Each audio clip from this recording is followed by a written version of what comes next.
Tenho uma pergunta em Mateus, capítulo 14, versículos 28 ao 31. O Senhor vem depois de meditar na margem. Os discípulos estão no barco, e o Senhor vem a caminhar sobre as águas. Os discípulos perturbam-se, e ele diz-lhes: Calma, sou eu, estai tranquilos, tende ânimo, não temais. E aí está a minha pergunta, irmã. Nesse medo, no medo que sentimos no momento da tribulação que ultrapassa a paciência. E Pedro, tendo uma comunhão tão íntima com o Senhor, ele ao caminhar sobre as águas, naquele momento vem um vento e ele sente medo, e isso aconteceu comigo, irmã. E o Senhor disse: Por que duvidaste? E foi aí que eu disse: Não sei. Essa é a minha pergunta, irmã, por que duvidamos nesses momentos? Quando nos lembramos da promessa, quando oramos, quando estamos firmes, mas chega um momento em que o vento nos assusta. Como fazemos para não nos assustarmos, irmã? Bem, precisamos adquirir confiança em Deus e convicção. E também, por vezes, a confiança e a convicção nascem em nós quando vemos a manifestação de Deus, quando vemos o cumprimento das promessas de Deus, milagres, sinais, coisas extraordinárias que vemos Deus fazer. Isso faz com que comecemos a ser firmes e seguros. Quando Deus nos usa para falar e a fazer-nos promessas, como no meu caso. O Senhor sempre me falou. E tudo o que hoje vejo da igreja, o seu cumprimento, o Senhor falava-me e eu vi tudo cumprido. Claro, agora já tenho uma segurança, uma certeza e uma convicção em Deus. Quando Ele me diz algo, eu acredito e não duvido. Por exemplo, lá na Flórida, todos os anos são atingidos por furacões. Todos os anos, os furacões atingem o mesmo local. O Senhor fez-me uma promessa. Ele disse-me que enquanto eu estivesse lá, Ele não permitiria que chegasse um furacão ao lugar onde estou. E o Senhor cumpriu. Faz 10 anos que Ele me prometeu isso. O Senhor tem cumprido até agora. Todos os anos se aproxima. E de repente, na televisão e nas notícias, anunciam que vem um furacão categoria 5. Que são os mais fortes, e que vai passar por aqui e por ali. Então eu oro ao Senhor e digo: Senhor, vem um furacão. E Ele me responde: não te preocupes, não vai acontecer nada. Bem, confio, eu acredito e confio. Isso eu não posso dizer a todas as pessoas, porque há pessoas que duvidam, há pessoas que sentem medo e temor e duvidam.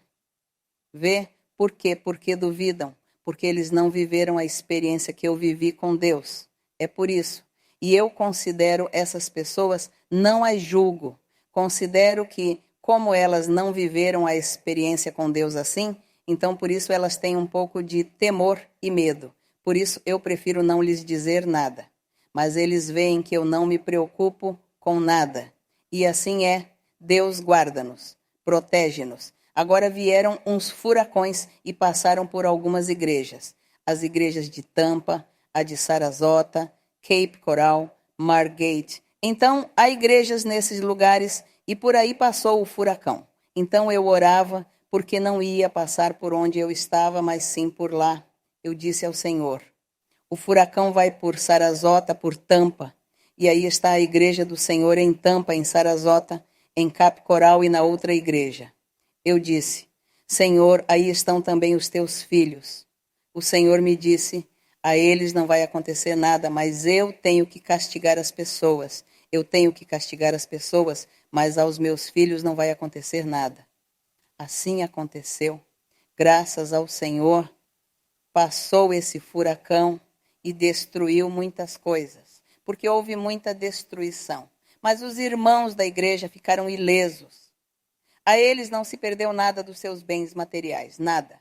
Deus guardou-os. Quando eu vejo isso da parte de Deus, em mim nasce uma força, em mim a segurança e a firmeza, a convicção. Então, estou a endurecer-me mais, estou a tornar-me já como uma rocha, vem? Já não vai haver dúvida nem desconfiança. Vou acreditar no Senhor, vou acreditar em Deus, porque Ele me demonstrou 1.000 vezes. É isso, irmão, que nós devemos viver experiências com Deus. Mas também, para viver as experiências com Deus, temos de amar a Deus, temos de nos entregar a Ele, fazer a sua vontade, agradá-lo e obedecer-lhe. É isso. Então, Deus também nos recompensa agindo dessa maneira. Ele fala-nos e vemos que o que ele nos falou se cumpriu. Então isso me faz firme e segura. É isso. Então você quer ter a firmeza, a segurança? Não vamos falar aqui de Pedro, porque Pedro até esse momento estava a conhecer o Senhor Jesus. E nessa experiência que viveram no mar, ele diz: Senhor, se és tu, que eu caminhe até onde tu estás. E o Senhor disse: bom, vem e caminha. Então ele começou a caminhar, mas não tinha vivido tantas experiências com o Senhor. Era talvez a sua primeira experiência. E por isso, quando viu as águas e percebeu que estava a caminhar sobre as águas, ficou com medo, com dúvida, com temor, e é quando começa a afundar-se, porque ainda estava a conhecer a Deus. Mas depois, como agiram eles? Pregaram e deram a vida pelo Senhor. Quando deram a vida, é porque já eram como rochas, o coração deles já era de diamante, já era firme, e nada os movia. Porque já tinham visto a mão de Deus, já sabiam como é Deus, que Ele fala, que Ele cumpre, que Deus é verdade, que Deus é uma realidade. Isso faz com que a pessoa amadureça e comece a confiar e a não duvidar. É isso. Todos temos de passar por uma transição. Começar como crianças até que cheguemos a ser adultos na parte espiritual. São as experiências com Deus que nos ensinam a amadurecer e a conhecer bem a Deus.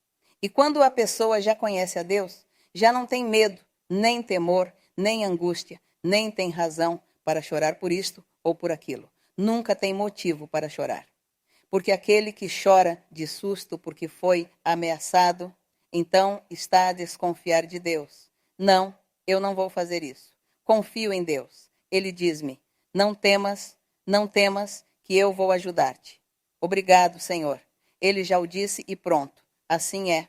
É assim que nós adquirimos essa firmeza, a convicção, e é a maneira de não duvidar de Deus, viver essas experiências. Por isso, os testemunhos que as pessoas dão na igreja ajudam muito a vida espiritual dos outros, porque ajudam-nos a afirmar e a ter fé e confiança no Senhor, com os testemunhos. Por isso é que se dá testemunho na igreja para a edificação espiritual do crente. E dentro dessa edificação está a maturidade espiritual, está a firmeza de coração.